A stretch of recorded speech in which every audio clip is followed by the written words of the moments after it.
तो मैं सुनील सर जी आपका बार बार स्वागत करता हूं। आज क्लास 12 मैथ का अंतर्गत लेसन हम लोग जो पढ़ने के लिए जा रहे हैं 10, जिसका नाम है सदिश बीजगणितीय। तो लेसन 10 में आज हम लोग को पढ़ने वाला है सदिश बीजगणितीय। याद होगा सबसे पहले सदिश राशि किसे कहते हैं, तो वह राशि जिसमें परिमाण और दिशा दोनों पाया जाता है उसी को हम लोग कहते हैं सदिश राशि। याद हुआ? तो सदिश राशि में आप तुरंत कह सकते हैं कि वह राशि जिसमें परिमाण और दिशा दोनों पाया जाता है उसे सदिश राशि कहते हैं। चलिए कुछ और बातें मैं आपको बताता हूँ। सदिश राशि के बाद जब आपके एक बात आएगा जिसका नाम होगा दिक कोसाइन। याद करो, जब बात करेगा आपका यहाँ से बहुत अच्छे तरीके से आप देख रहे हैं, जब दिक कोसाइन की बात कहा जाएगा तो आपको याद एक चीज़ जरूर होना चाहिए। देख रहे हैं, दिक कोसाइन की जब बात करेगा तो एक्स अक्ष, वाई अक्ष और जेड अक्ष 3 अक्ष होते हैं। तो दिक कोसाइन के लिए जो आप सूत्र यूज करेंगे आप यहाँ पर देख सकते हैं कि हम नोट कर सकते हैं कि l square m square plus n square बराबर 1, और या ये भी लिख सकते हैं कि a square plus b square plus c square बराबर 1 होता है। तो ये बात होती है। चलिए तो समझिएगा, ये सूत्र होता है। एक बात और आपके पूछा जाता है शून्य सदिश किसे कहते हैं, तो आप तुरंत कहिएगा शून्य सदिश में कि वह सदिश जिसका मान शून्य होता है तो उसी को हम लोग कहते हैं शून्य सदिश। चलिए उसके बाद से एक और शून्य सदिश के बाद, हालांकि शून्य सदिश को जीरो वेक्टोरियल जीरो से प्रदर्शित करते हैं। मात्रक सदिश, तो देखिए एक सदिश जिसका परिमाण 1 हो मात्रक सदिश कहलाता है। याद करो, वह सदिश जिसका परिमाण 1 हो उससे मात्रक सदिश कहते हैं और इसे वेक्टर ए द्वारा प्रदर्शित किया जाता है। चलिए सह आदिम सदिश, तो आप कह सकते हैं दो अथवा दो से अधिक सदिश जिनका एक ही प्रारंभिक बिंदु है सह आदिमी। देखिए सह आदिम कहते हैं, जैसे ये आपका एक सदिश है और ये दोनों का जो प्रारंभिक बिंदु एक ही है, दोनों का जो बिंदु एक ही है उसी को सह आदिम सदिश कहते हैं। क्या बात है। उसके बाद होता है संरेख सदिश, और संरेख सदिश में कह सकते हैं दो अथवा अधिक सदिश यदि एक ही रेखा के समांतर है तो उसे संरेख सदिश कहते हैं। जैसे ये सदिश आपका है और ये सदिश है, दोनों एक दूसरे के समांतर है तो उसे संरेख सदिश कहते हैं। याद करो, संरेख सदिश में दो सदिश जब दोनों एक दूसरे के समांतर हो तो उसे संरेख सदिश कहते हैं। उसके बाद से एक और आता है जिसका नाम होता है समान सदिश। तो दो सदिश वेक्टर ए तथा वेक्टर बी समान सदिश कहलाता है यदि उनके परिमाण और दिशा दोनों समान है तब। याद करो, यदि आपके सामने दो सदिश है वेक्टर ए और वेक्टर बी और दोनों सदिश के परिमाण और दिशा दोनों सेम होते हैं तो हम उसे समान सदिश कहते हैं और आप इसको वेक्टर ए बराबर वेक्टर बी लिख सकते हैं। चलिए आइए, अब एक बात है ऋणात्मक सदिश। देखिए एक सदिश जिसका परिमाण दिए हुए सदिश से परिमाण के समान है परंतु जिसकी दिशा दिए हुए सदिश के दिशा के विपरीत है तो उसे ऋणात्मक सदिश कहते हैं। देखिए जैसे मान लीजिए ये सदिश आपका है और ये दोनों का परिमाण का मतलब दोनों का जो मान है बराबर है लेकिन दिशा क्या है, विपरीत है। तो आप अगर मान लीजिए ये भी है, ए और बी है तो ये बी और ए होगा, तो इसीलिए b a minus a b इस तरीके से लिखते हैं। तो कितना अच्छा है, बहुत ही सिंपल सा बात आपका है। ये सारा चीज़ आपको आना चाहिए कि समान सदिश ऋणात्मक सदिश वगैरह क्या होते हैं बता सकते हैं। ठीक है। अच्छा कुछ बातें यहाँ पर दिया गया है टिप्पणी में कि आप देख सकते हैं यहाँ पर कि उदाहरण एक है कि दक्षिण से 30 डिग्री पश्चिम में 40 किलोमीटर के विस्थापन का लेखीय निरूपण कीजिए। देखिए ये आपका दिशा दिखाने के लिए ग्राफ खींचा गया है। आप देख रहे हैं वेस्ट है, ईस्ट है, यन है, यस है, ये पूरा, ये पश्चिम, ये उत्तर, ये देखें। और क्या कहता है दक्षिण से। देखिए दक्षिण से, तो जब दक्षिण से दिखा देंगे रेखा खींच देंगे 30 डिग्री कोण पर तो 30 डिग्री कोण होगा। चलिए ठीक है। अब निम्नलिखित मापों का अदिश और सदिश आपको क्या करना है, छांटना, यानी अदिश और सदिश को बताना है। देखिए 5 सेकेंड, बस 1000 सेंटीमीटर क्यूब, फिर 10 न्यूटन, फिर 10 किलोमीटर प्रति घंटा और 10 ग्राम प्रति सेंटीमीटर क्यूब। तो आपको थोड़ा सा मैं डिफिनेशन बता देता हूँ कि जब बात करेगा अदिश का तो अदिश वह सदिश होता है जिसमें केवल परिमाण पाया जाता है, दिशा नहीं पाई जाती। जिसमें दिशा की बात नहीं होगी, केवल मान दिया गया होता है, उसी को हम लोग अदिश राशि कहते हैं। और आपको सदिश राशि भी याद होगा, जिसमें परिमाण और दिशा दोनों पाया जाता है, उसे हम लोग सदिश राशि कहते हैं। चलिए आपको मैं बता देता हूँ, यहाँ पर लिखा गया है ना 3 सेकेंड 5 सेकेंड दिशा नहीं अदिश राशि हो जाएगा, समय है अदिश राशि, क्योंकि समय का मात्रक सेकेंड होता है। और 1000 सेंटीमीटर की आयतन है अदिश। 10 न्यूटन बल सदिश होगा, क्योंकि आपके साइन थीटा आता है।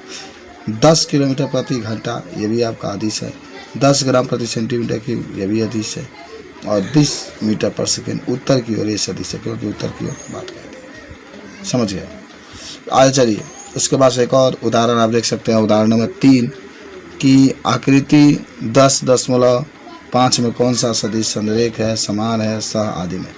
ये चित्र देख रहे हैं, यहाँ से खींचा गया है। तो मैंने आपको कहा था, इस सह आदि सदिश उसको कहते हैं जहाँ माने किसी एक ही बिंदु से निकलता है। जैसे मान ली कि यहाँ एक बिंदु ले लें, तो वेक्टर सी, यानी आपको इधर समझाते हैं। देखिए सह आदि का मतलब एक बिंदु लेते हैं तो वेक्टर ये क्या हो जाएगा, वेक्टर सी, वेक्टर बी और वेक्टर जो नेक्स्ट होगा वो आता है वेक्टर ए, वेक्टर सी तथा vector d. Vector a, vector c और वेक्टर डी संरेख सदिश हैं, सब एक दूसरे के समांतर है। ये इसके समांतर है, तो ये समान सदिश में वेक्टर ए और वेक्टर सी, वेक्टर ए और वेक्टर सी एक ही दिशा में जा रहा है। और स आदिम का मतलब होता है कि बी सी डी, याद करो बी सी डी, ये डी आपका है। तो चलिए अब हम लोग अभ्यास शुरू करते हैं। तो देखते हैं कि जो 10.1 अभ्यास है उसमें क्या क्या क्वेश्चन है और कैसे आप इसको हल करेंगे। तो 10.1 को आज हम लोग सॉल्व करने के लिए जा रहे हैं। देखिए कैसे सॉल्व करते हैं इसको। क्वेश्चन 1 आपके पास दिया गया, इस क्वेश्चन 1 सॉल्व करेंगे हम लोग। कहता है कि उत्तर से 30 डिग्री पूर्व में 40 किलोमीटर के विस्थापन का लिखिए निरूपण कीजिए। कितना आसान है। चलिए ये आपके ग्राफ रहेगा। आप जानते भी होंगे, यहाँ पर एक्स तो एक्स डैश, यहाँ पर वाई तो वाई, यहाँ पर चाहे तो एन लिख सकते हैं, यस लिख सकते हैं, ए लिख सकते हैं और डब्ल्यू लिख सकते हैं। लेकिन उत्तर से बात करता है 30 डिग्री। तो चलिए ये उत्तर को दिखाने वाला रेखा है। उत्तर से 30 डिग्री है तो 30 डिग्री दिखा दीजिए, और कितने किलोमीटर है, 40 किलोमीटर, उसको दिखा दीजिए। तो इस तरीके से इसको हम चाहें तो ग्राफ के द्वारा निरूपण कर सकते हैं। अब आइए क्वेश्चन नंबर 2 कहता है कि निम्नलिखित मापों को अदिश और सदिश के रूप में श्रेणीबद्ध कीजिए। तो एक बार फिर बता दें, जब भी अदिश की बात करता है तो कह सकते हैं अदिश राशि वह राशि होता है जिसमें केवल परिमाण पाया जाता है, दिशा नहीं पाया जाता है। और सदिश राशि वह होता है जिसमें परिमाण और दिशा दोनों पाया जाता है। 10 किलोग्राम कहता है। फिर आपके दूसरा में 2 मीटर उत्तर के पश्चिम की ओर 40 डिग्री 40 वाट, 10 को बमाने 19 गुलाम और 20 मीटर पर सेकेंड इसका है। अच्छा देखो 10 किलोग्राम द्रव्यमान है ना अदिश राशि। 2 मीटर उत्तर को, उत्तर तो दिशा है ना, तो इसलिए जो आपका दूसरा होगा 2 मीटर जो उत्तर की ओर देता है, ये कौन सा होगा, सदिश होगा। ठीक है। और 40 डिग्री कोण है तो देखिए ये भी आपका अदिश होगा, 40 वाला भी अदिश हो जाएगा। 40 वाट है, ये भी अदिश हो जाएगा। 10 को हमारे 19 जो गुलाम है, ये भी अदिश हो जाएगा। बस 2 मीटर उत्तर पश्चिम की ओर सदिश है और 20 मीटर पर सेकेंड इसका भी सदिश है। अब आइए प्रश्न 3 के पास चलते हैं। निम्नलिखित को अदिश और सदिश राशियों के रूप में श्रेणीबद्ध कीजिए। निम्नलिखित को अदिश और सदिश राशियों के श्रेणी में निरूपित कीजिए। चलिए इसमें भी अदिश और सदिश राशि आपको छांट देना, याद करो। पहला समय, दूरी, बल, वेग और क्या। तो चलिए अदिश राशि में समय भी अदिश राशि है, दूरी भी अदिश राशि है और कार्य भी अदिश राशि है। इतना अदिश राशि है, समय, दूरी, कार्य। और सदिश राशि में आपका जो आप पढ़े भी होंगे बल, जिसमें साइन थीटा आता है, सदिश, और वेग, बल और वेग दोनों सदिश राशि। ये बहुत ही सिंपल सा है ना, आप इसको देख करके देखिए। एक बार फिर बताते हैं ना कि अगर कोई सूत्र है उसमें अगर कहीं कास्ट थीटा आपको सूत्र में आता है तो अदिश राशि डब्ल्यू, या फिर 2s कास्ट थीटा अदिश राशि होगा।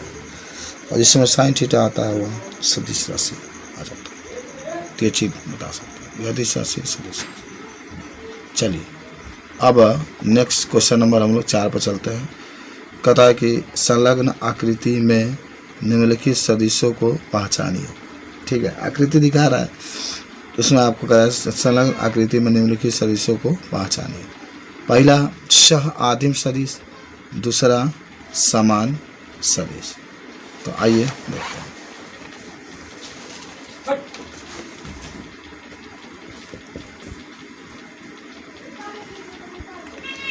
तो ये फिगर है vector a, vector b, vector c, vector d.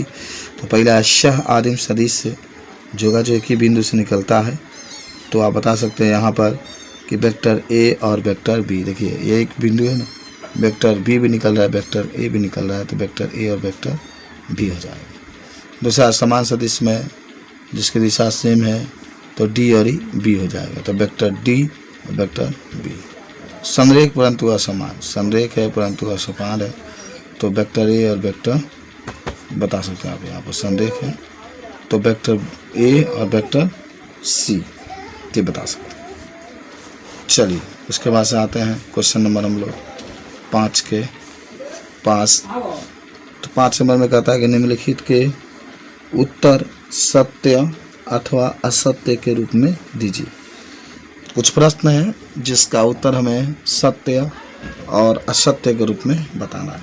तो देखिए कहता है इसमें कि निम्नलिखित का उत्तर सत्य अथवा असत्य के रूप में दीजिए। पहला है वेक्टर ए तथा माइनस वेक्टर ए संरेख होते हैं, तो ये आपका सत्य है।